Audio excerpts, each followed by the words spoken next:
to pretend to be the Messiah, impersonate. And so he was called Al-Masih al-Dajjal. Dajjal, the false Messiah.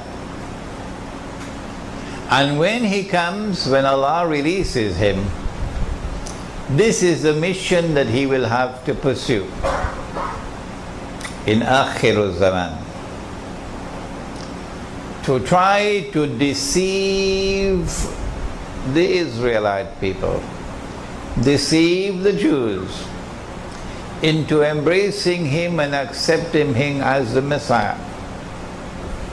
In order for him to do that, he'll have to rule the world. And of course, ruling the world does not mean ruling every square inch of KLCC. Ruling the world means establishing a rule which cannot be rivaled, cannot be successfully challenged by anyone else. That's ruling the world. In order for him to rule the world from Holy Israel, from Jerusalem, he'll have to do a number of things. And I explained that 10 years ago in this book. Some of you may have already read the book. No. You already have the book at home, but you didn't get the time to read it as yet. Jerusalem in the Quran. It explains this subject. We have this book in Bahasa as well.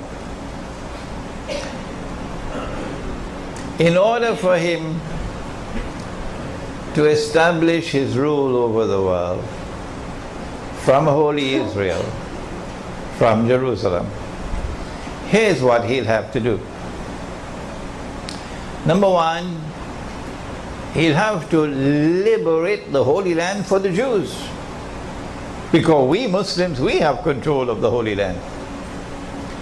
He already did that in 1917.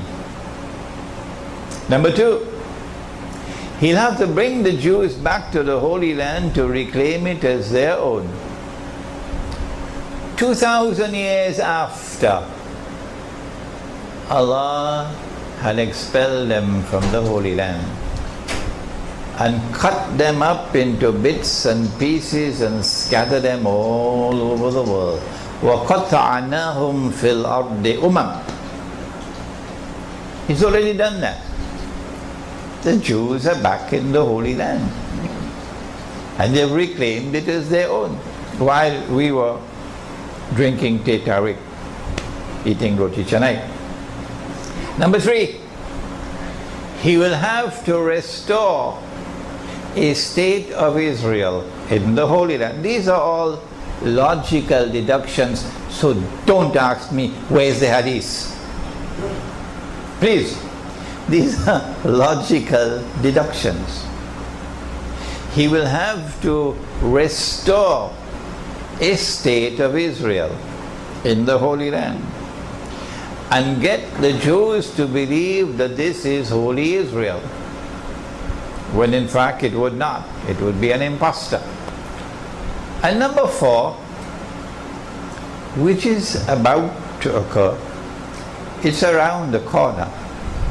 Number four, he will have to cause that that state of Israel to become the ruling state in the world, succeeding the United States and succeeding Britain, which had preceded the United States. That is about to occur. We are now located on the brink of a series of wars which will culminate with what the Prophet called Al-Malhama, the Great War.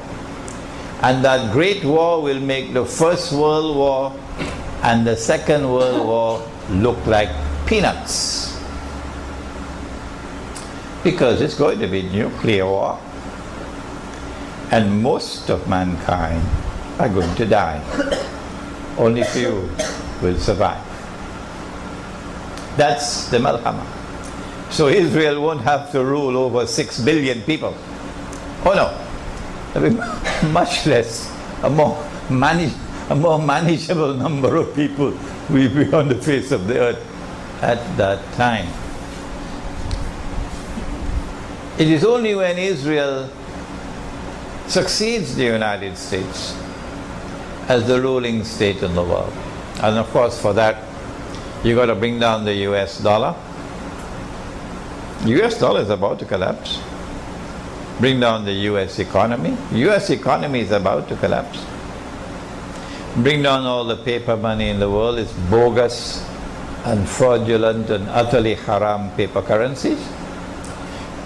Bring it down. That's about to happen. And replace it with electronic or digital money, which will not be under the control of governments. No, banks. Banks are going to control electronic and digital money.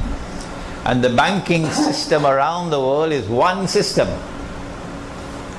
You cannot be a bank in that system unless you conform to the rules of the system. And who controls the banking system in the world? The Zionists. And they're the ones who created the state of Israel. And so Israel is well placed. Israel will also have to wage great wars and also bring down the United States militarily. But in previous lectures I have suggested how that will happen.